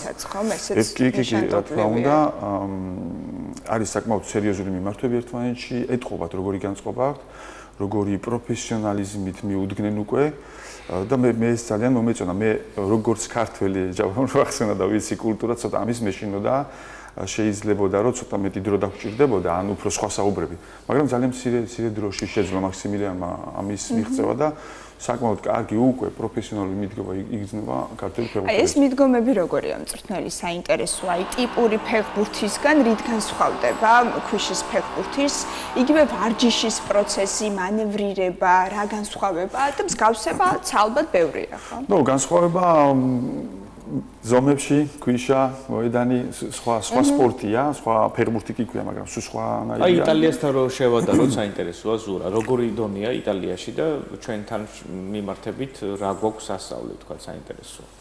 ჩემპიონატი შევადაროთ თუ ნაკრები? ნაკრები ჩემპიონატთან ვერ მივალთ ჯერჯერობით ახლა. როგორ გითხრათ, იტალიის ნაკრები ძალიან დიდი წლებია მუშაობს და აი გასართობი რო ვთქვით, რომ ქვიშის ფეხბურთი გართობად ითვლება, იქ უკვე პროფესიონალურ დონეზეც არის ასული ჩემპიონატები, წლებია ტარდება, არ არის მარტო ერთი ლიგა, რამდენიმე ლიგა, ანუ კონკურენცია დიდია და საკმაოდ მაღალ დონეზეა და ამინდი ხელს უწყობს ჩემპიონატს. ამინდიც კი რა თქმა უნდა, სუცხელა თითქმის მით უმეტეს ჩრდილოეთში.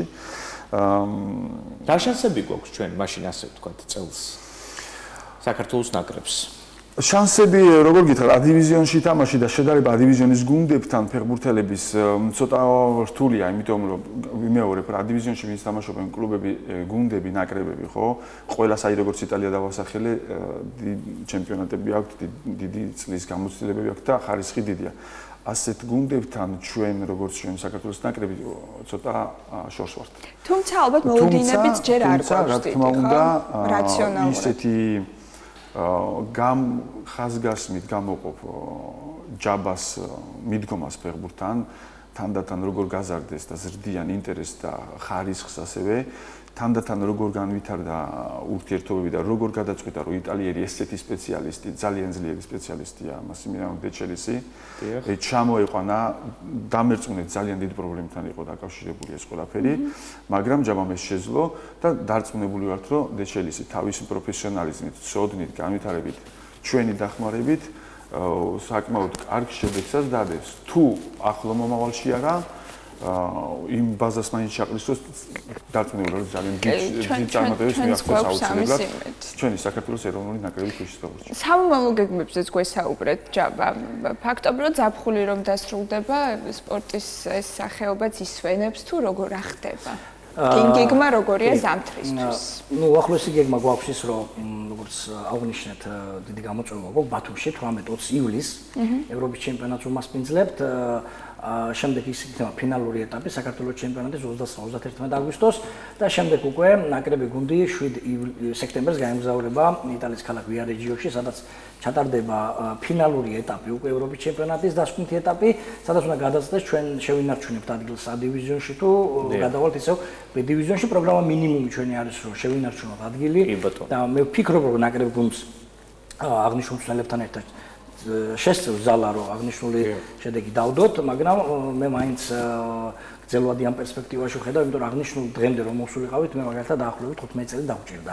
და ვიცი, მესმის და რეალისტი ვარ, რომ იგივე ტოპ ნაკრებ გუნდებში რომ შევიდეთ, გარკვეული დრო იქნება საჭირო, იგივე თაობათაც სულა იქნება საჭირო, რაც რთული პროცესია, ან კაი ბიჭები მოდიან, ახალგაზრდული გუნდები შევქმნით და ვფიქრობ, რომ ეს ყველაფერი, რა თქმა უნდა, ერთმა ჩემმა მეგობარმა მითხრა, რომ აი სტადიონი აშენდა ახალი, ევროპას უმასპინძლეთ, თუ ხართ მაყოფილი და თუ დამშვიდლიო და რა თქმა უნდა, არ დამშვიდდი, იმიტომ რომ როგორ შეიძლება დამშვიდო, როცა არის რესურსი, რომ სოფლიო ჩემპიონატს უმასპინძლოთ. ამიტომ ყველაზე დიდი ჩემი მიზანი არის, რომ ბათუმმა უმასპინძლოს სოფლიო ჩემპიონატს. ჯაბა, დღევანდელი და ამ ტურნირის ანონსი რო შემოგთხოვს, მაყურებელს როდის შეუძლია თამაშების ხილვა სტადიონში? 18 ივლისს დაიწყება შეხვედრები, 17 საათსა და 30 წუთიდან ბათუმის ქვიშის მოედანზე. დასწრება არის უფასო. უბრალოდ ძალიან მნიშვნელოვანია რომ ცოტა ადრე გამოცხადდნენ, იმიტომ რომ ადგილები ცოტა და მსურველი ბევრია. შესაბამისად ძალიან მნიშვნელოვანი იქნება რომ მხურვალე დაუჭიროთ მხარი ჩვენ აკრებ გუნდს, იმიტომ რომ როგორც აღნიშნეთ, გარდა იმისა რომ სანახაობრივად ძალიან საინტერესოა და ძალიან კარგი საყურებელია, არის მოცეკვავე გოგონები, რაც სხვადასხვა გათამაშებები, ძალიან ხარისხიანი მუსიკა, DJ უკრავს და ეს ყველაფერი, ბევრი ნაყენი, ლუდი და ძალიან საინტერესოს ქმნის გარემოს. მოდი ვთქვათ, რა სპორტული ტურიზმისთვის ერთ-ერთი მნიშვნელოვანი. რა ქვეყნები ჩამოდის ისიც რომ? ჩამოვა პორტუგალიის ნაკრები, შვეიცარიის ნაკრები, ესტონეთის ნაკრები, ასევე ჩამოვა გერმანია, თურქეთი, რო არ გამოგჩნდა ჩეხეთის ნაკრები და პოლონეთის ნაკრები. შტამბეშტავია. წარმატებებს გისურვებთ, საერთოდ მადლობა ჩვენთან იყავით და მადლობა თქვენ რომ ასე. თქვენი ენთუზიაზმი გვამხნევებს და მართლაც გვაქვს იმედი, რომ უფრო წინ და წინ წავალთ სპორტის ამ სახეობაში. მადლობა გისურვებთ. მომდევნო დიდია და ენთუზიაზმი. ეგარი თავი. მადლობა. წარმატებები.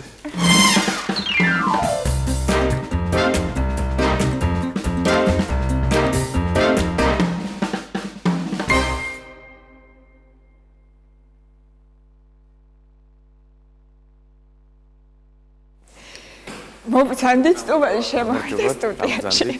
მოგწანდით. აი ეს ხარტა შემოხვედი გელა ჩვენ სტუდიაში და გვიხარია როგორც წესი სტუმრებს ესე ვიხმობთ ხოლმე, მაგრამ ეს კარგის ნიშანია. ეს კი გული ჩვენკენ მოგიწევდა. ვეტყვით მაყურებელს ვინ არის გელა მოწყობილი, ეს არის დიზაინერი, ხელოვნების სასწავლო უნივერსიტეტის სტუდენტი და უკვე საუკუნეზე მეტია, რაც მოდაზე საუბრისას მხოლოდ 60-ზე და ტანსაცმელზე არ ვსაუბრობთ, ხომ? ეს არის მთელი რიგი ფილოსოფია, კონცეფცია, მოდა ეს არის ადამიანის თავისუფალი სულის გამოხატვა, ხომ? თვით გამოხატვისთვის არის ჩვეულებრივ.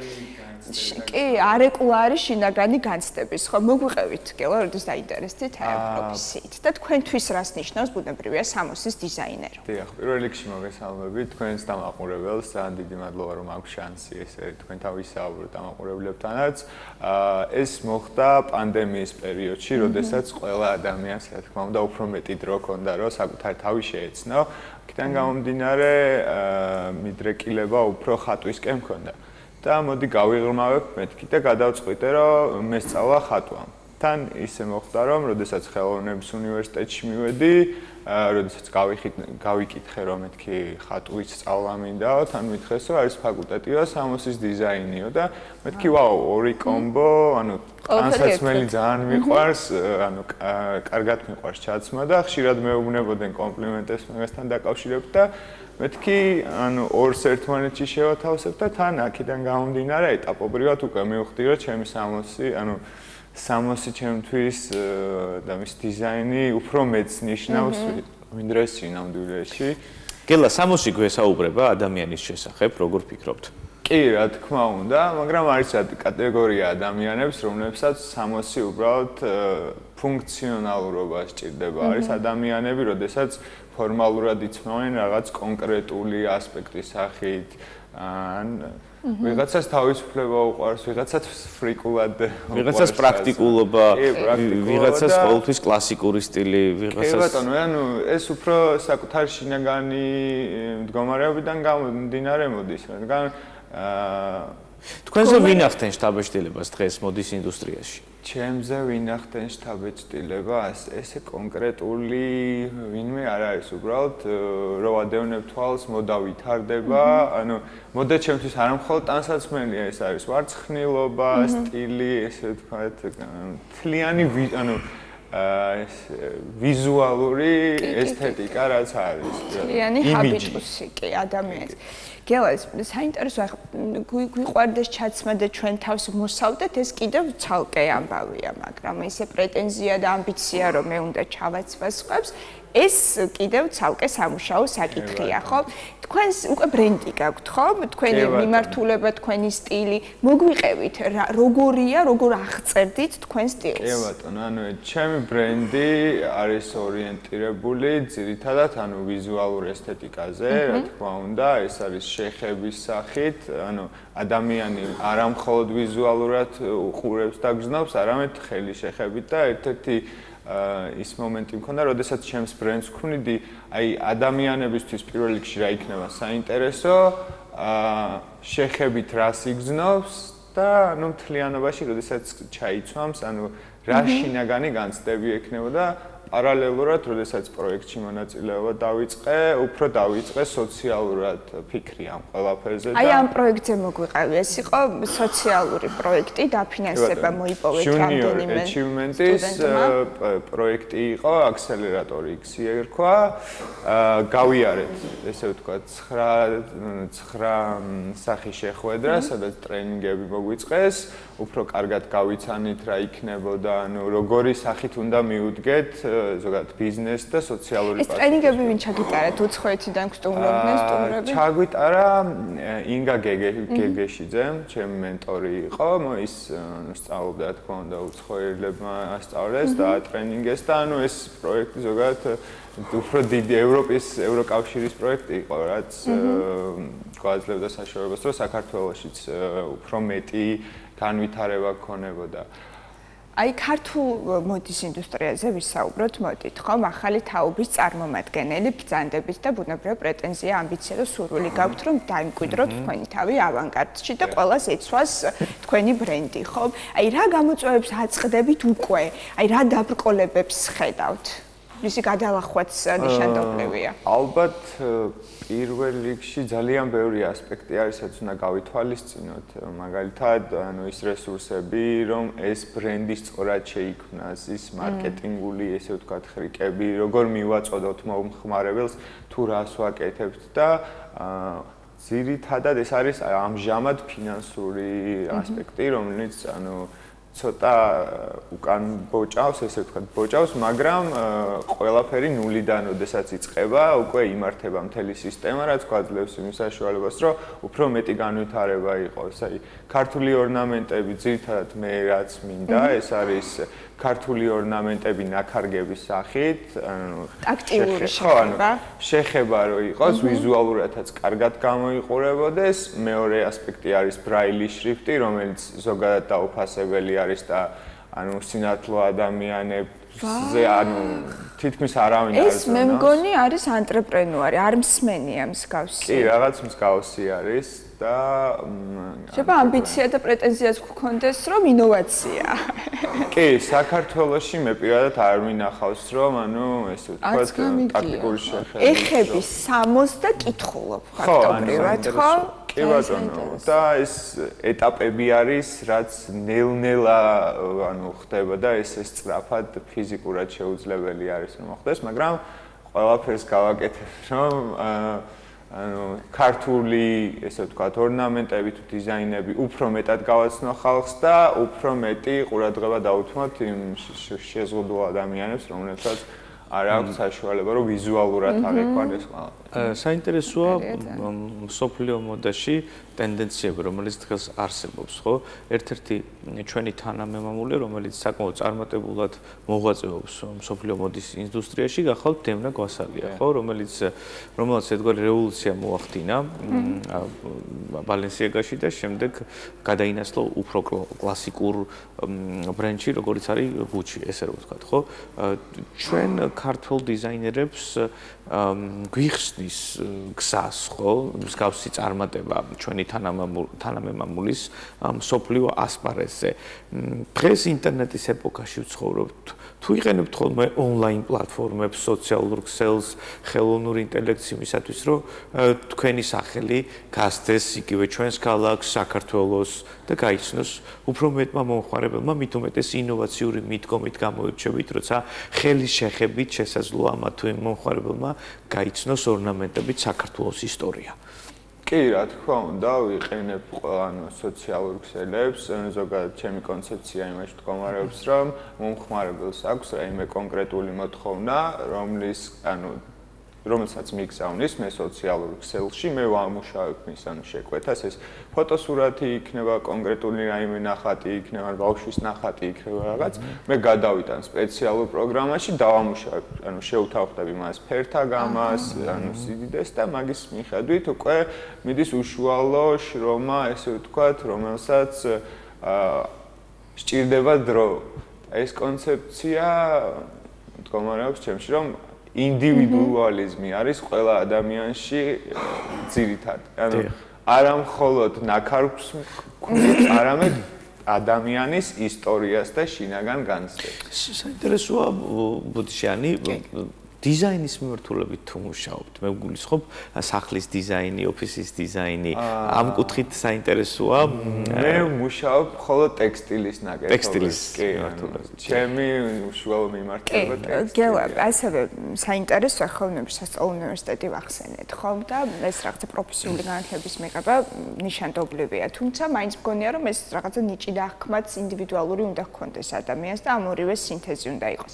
რა მოგცათ უნივერსიტეტში რა ცოდნა მიიღეთ და სად რჩება უკვე ინდივიდუალურად პიროვნული განვითარების ადგილი, სადაც როგორც გელა იზრდებით თქვენინებით, თქვენი მეთოდებით. სიმართლე გითხრათ, უნივერსიტეტმა მომცა ძალიან ბევრი რამ იმ 4 წლის განმავლობაში, რასაც ვსწავლობდი, ყველა თითოეული საგანი, თითოეული ხელნაკეთი ნივთი, ნახატი, თითოეული გამოფენაში აქტივობა, გავიცანი უამრავი ხელოვანი ადამიანი, გავიცანი უამრავი რეჟისორი, ოპერატორი, ყველა ვინც ხელოვნებაში არის და ეს გიქმნის საფუძველს იმისა, რომ უკეთესი იყო, უკეთ აღიქვა და შექმნა ერთი გუნდი, რომელიც შექმნის მომავალში ღირებულ რამეს და ძალიან დიდი მადლობა ჩემს ლექტორებს და ყველა იმ ადამიანს, ვინც კი მონაწილეობა მიიღო იმისათვის, რომ ოდნავ მაინც ესე ვთქვათ პროფესიულად განვითარებულიყავი. კი, აი ეს პიროვნული ზრდა, მოდი გავშალოთ ეს თემა. აი მაგალითად სამოსის შესაძენად როცა შევდივარ, აი ჩემ დაუნებურად შემდგომ ვაცნობიერებ, როცა რაღაცას ვიყიდი, რომ ეს იმიტომ ვიყიდე, რომ აი ანიმეები მიყვარს ძალიან და აი ანიმეს ერთ პერსონაჟს ეცვა ზუსტად ასეთი ქვედაბოლო. შემდგომ ხვდები ასოციაციურად. მე მართლაც მივხვდი, რომ ეს მთელი შინაგანი სამყარო და თვალსაჩინო რაც გვაქვს აუდიოვიზუალურ ხელოვნებაზე დაყრდნობით, ლიტერატურაზე დაყრდნობით, იგივე ბუნება, ხო, ეს გარემო რასაც ხედავთ. ჩვენ დაუნებურად აი ამის არეკლა ხდება, როცა ვყიდულობთ სამოს, ხო? აი თქვენთვის რა არის მთავარი შთაგონება, რას ირეკლავს თუნდაც თქვენს მიერ შეძენილი სამოსიც და თქვენი შექმნილი სამოსიც? გაჩნი, ალბათ არის სამოსი, რომელიც სიტყვაზე მჭირდება ფუნქციონალურობის სახით. არის სამოსი, რომელიც აი კლასიკური მიყვარს მაგალითად და ანუ მიყვარს, როდესაც შემიძლია ეს სიტყვაზე 3 პერანგისგან და 3 შავლისგან შევქმნა 12 სხვადასხვა სეტი, ანუ დეტალების ერთმანეთში შერევა და ანუ თვითონ ის შინაგანი გზნობა, როდესაც ხარ თავდაჯერებული, რომ აი გაცვია ის რაც შენ გსიამოვნებს და ხალხსაც ეს მოსწონს. ხო და როგორ ბრუნავს, ხომ, რაღაცა ციკლშია მუდმივად ეს მოდა, იგივე არ ვიცი 60-იანი წლების ჰიპების ჩაცმულობა ახლა ძალიან აქტუალური გახდა განსაკუთრებით ზაფხულშია, 90-იანი წლების ცოტათი ასკეტური სტილით, ცოტა ბნელი შავი, თითქოს აი ესეც აქტიურად. როგორ გონიათ ეს შეაფასებდით 21 საუკუნეს, როგორც ეს სინთეზურ საუკუნეს მოდის მიმართულებით თუ მაინც რაღაცა კონკრეტული მიმდინარეობა არსებობს თქვენი აზრით? ვფიქრობ ძალიან ფართო ასპექტი არის ამ ყველაფერში, ანუ ყველა ის ეტაპები, რაც კი საუკუნეებმა გამოიარა, ანუ შეიძლება ერთი შეგხვდეს ჰიპის ჩაცმულობით, ერთი შეგხვდეს სპორტულში, ზოგი კლასიკურში და ანუ ეს საინტერესოა, ანუ იმით ხვდები რომ ან თვითონ პიროვნების შინაგან ეს ხვდები სხვადასხვა კლასი. ყველაფერი ახალი, კარგად დავიწყებული ძველია, ესე ამბობენ ხოლმე. გელა საინტერესოა თქვენ როგორც დიზაინერი, რომელია უკაცრავად თქვენი საყვარელი ფერი. და რას ფიქრობთ, საერთოდ მოდა როგორი ფერისაა? საინტერესო კითხვა, მოდა რომელი ფერისაა? აი ცოტა რთული კითხვაა და მოდი თავში შევიკავე. მაგრამ გეტყვით ჩემი საინტერესო, ანუ ჩემი საყვარელი ფერი რომელია? ჩემი საყვარელი ფერი არის ბალოტისფერი. ეს არის მწვანე, ხო? მუქი მწვანე. ქართულ დიზაინერებს ძალიან უყვართ შავი და ზოგადად ქართველ ერს გვიყვარს შავი. ზოგი აბაში იმ კონცეფციას ხედავს რაღაცნაირად თითქოს ცოტა დრამატული იერი აქვს ამ ყველაფერს, მე კი ძალიან მომწონს შავი ფერი, ყველაზე კომფორტულად გრძნობ თავს. კარხასიაძე რო ვარ, შავ ფერზე ვაკეთებ ხოლმე აქცენტს და ჩემს სულაც არის რაღაცა გარკვეული დრამატულობა. თქვენ როგორ შეაფასებდით ზოგადად ქართულ ჩაცმულობას, ქართველი მოქალაქეების ჩაცმულობას? ეს შავი ფერი თქვენს თვალშიც ფიგურირებს თუ თქვენ უფრო ფერადოვნებას ხედავთ? ბევრ ფერადოვნებასაც ხედავ და ბევრ შავსაც ხედავ, მაგრამ მე ვფიქრობ, რომ კარგად შეხამებული შავი არის ერთ-ერთი საუკეთესო, როგორც ამბობდნენ, black is always elegant. და აი ფერები რო ახსენეთ და შეხამება ხშირად შეიძლება შავზე, იმიტომ გავაკეთოთ აქცენტი, რომ თითქოს ცოტათი სარისკოა ფერთა გამის შეხამება და გგონია, რომ აი შეიძლება ეს ლურჯი აი ამ წითელს არ მოუხდეს, იმიტომ რომ ეს სხვა ფერია, ამიტომ ლურჯი ლურჯთან ჯობია, ან შავს კიდე ყველაფერი უხდება, მაგრამ ბოლო დროს შეინიშნება სწორედ ასეთი ტენდენცია, რომ თითქოს რადიკალურად განსხვავებული ფერები მშვენივრად ბოდის ერთმანეთთან კომბინაციაში. თქვენს შემთხვევაში თქვენ როგორ აკეთებთ? მე ვფიქრობ, რომ აი 60-ში 3 სხვადასხვა ფერზე მეტი უკვე, ესე ვთქვათ, თუთიყუშივით გამოიყურება უხეშად, რო ვთქვათ. ანუ არის ფერების კომბინაციები, რომლებიც ერთმანეთს აი ძალიან კარგად ერგება. არის ფერთა კომბინაცია, რომელიც ანუ ერთმანეთთან ფიზიკურად, ანუ ცუდ ვიზუალს ქმნის და ამიტომ ფერთა გამა ისეთი ცოტა რთული საკითხია. ალბათ მაგიტო არის, რომ მაგი უკვე გემოვნების საკითხია, როგორც ალბათ და სწორედ აქედან გამომდინარე ადამიანები განსხვავდებიან ერთმანეთისაგან, სწორედ თავისი გემოვნების მიხედვით, რომელზედაც არ დაობენ საერთო ჯამში. კი, თავი გვიხარია. არ დაობენ. მაგრამ ყველაზე მეტად გემოვნებაზე დაობენ. ხო, აბა რაზე ვდაობ ძირითადად გემოვნებაზე. თუ დაობენ გემოვნებაზე დაობენ, ალბათ ესე არის. ახალ თაობას, თქვენს თაობას როგორ შეაფასებთ? ჯენზი ხართ, ხო? გელა. ჯენზის თაობა რას გამოხატავს თავისი ჩაცმულობით? აი, უფრო რო ვაკვირდები, ყველა მაინც ცდილობს ინდივიდუალურად გამოიყურებოდეს, ანუ ყველას თავისი, ესე ვთქვათ, პეცი რო ჰქონდეს, თავის სამოში, ხო, აი, ხიბლი. თავისი ნიშა, ხო? ხო, ნიშა, რაღაცა პატარა ელემენტით სამაჯურით თურითი იქნება, ანუ მაინც საინტერესო არის და ვფიქრობ, რომ შორს მე ჩვენ ანის როგორ შეაფასებთ? აი, არაჩვეულებრივად გამოიყურება, მინდა გითხრა. დიდი მადლობა. შეგვიძლია ესეთ ნოტაზე დავასრულოთ, ხო? შეგვიძლია ესეთ ნოტაზე, თუმცა მაინც გითხრას გელამ სამომავლო გეგმები, ძალიან გვაინტერესებს. სამომავლო გეგმები იქნება ის, რომ სახელოსნო, ესე ვთქვათ, გაფართოვდება, დაიყოფა სეგმენტებად, ეს იქნება ტყავზე მუშაობა, ან ცალკე სამკერვალო, ცალკე ნაქარგები, ცალკე სამაჯურები, აქსესუარები და ბევრი ადამიანი დასაქმდება და უფრო განვითარდება ტექნოლოგიებიც მათ შორის და ის ინვენტარი, რაც ძირითადად გამოიყენება.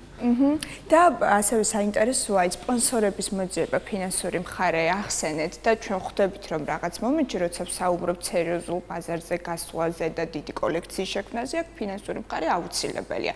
არსებობს ეს გარკვეული კონკურსები, საგრანტო კონკურსები, რა ხელშეწყობაა სახელმწიფოს მხრიდან ამ მიმართულებით? კი, არსებობს საგრანტო კონკურსები, მაგრამ ერთ-ერთი ნიუანსი ის არის, რომ ყოველდღიურად იდება ისინი და შეიძლება ერთი კონკურსის პირობიდან გამომდინარე და სიდიდიდან გამომდინარე 5 დღე გაგრძელდეს, ზოგის გაგრძელდეს 1 კვირა, ზოგის თვეობით გაგრძელდეს და იმ კონკრეტულ მომენტში ვერ მოასწრო აი სპონსორის მოპოვება, თუმცა მაგალითად junior achievement-ი რომელმაც ძალიან მაგრად დამეხმარა განვითარებაში, ისინი გვიტარებენ სხვადასხვა აქტივობებს, აი სპონსორებთან შეხვედრა, სხვადასხვა ეხა ონლაინ გამოფენა იყო საბერძნეთის და აი ეს ბევრი სხვადასხვა აქტივობა რომელშიც ისინი თავენ გვეხმარება რომ განვითარდეთ. მაგრამ მაინც ცოტათი რთული არის ეს საკითხი. თუმცა მზად ხართ სარადაფიკოლებისთვის.